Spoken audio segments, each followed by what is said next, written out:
Hi, this is Rodney Brazza for the Glorious Porpoise, and today I'm going to talk to you about something that's always been bugging me about The Force Awakens. We're going to talk Star Wars today. So the big thing that I wanted to talk about was Rey's lineage. Where does she come from? Who is her family? Who is she waiting for on Jakku? There's a lot of theories out there, which I think all are wrong. And of course, the one common thread of all these theories is that she's already related to somebody that we know. That she's Luke's daughter, and that's why she's strong in the Force. That she's Obi-Wan's illegitimate daughter, or that the Force may have caused another vergence, and that she might be Anakin reborn or a new savior.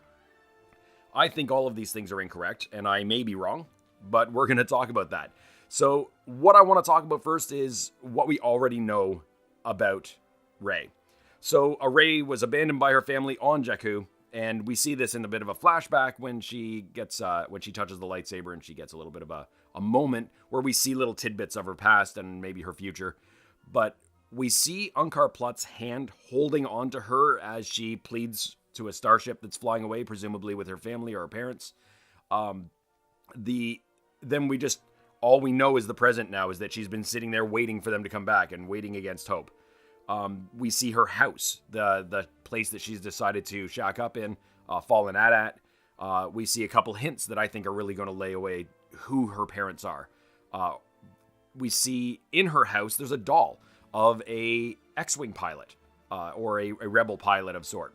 So we see this doll in her ship, but then that's also confirmed by another artifact that she seems to have, is a rebel pilot's helmet.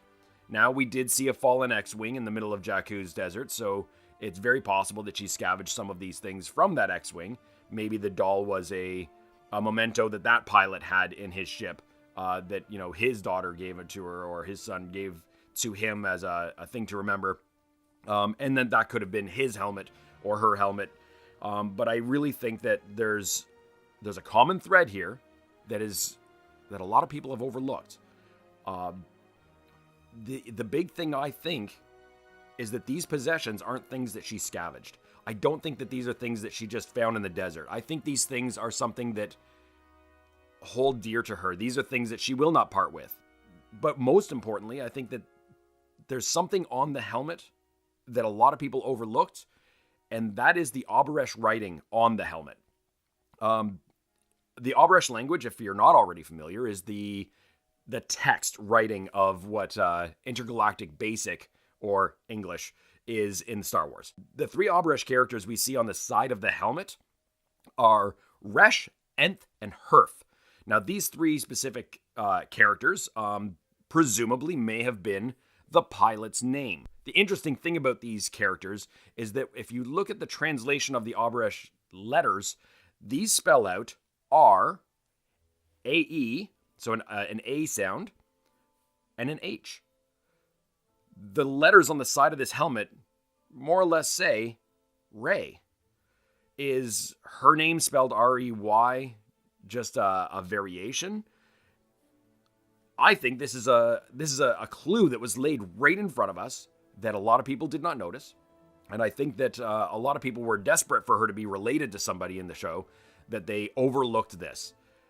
I believe that Rey is the daughter of an X-Wing pilot, probably someone important in the rebellion, maybe someone who came along after Return of the Jedi when Luke was starting up his school. Now, potential Jedi may have been on a list. This list, of course, would have been people that would become Jedi, or would be, when they got old enough, introduced into Luke's school, or maybe when there was room.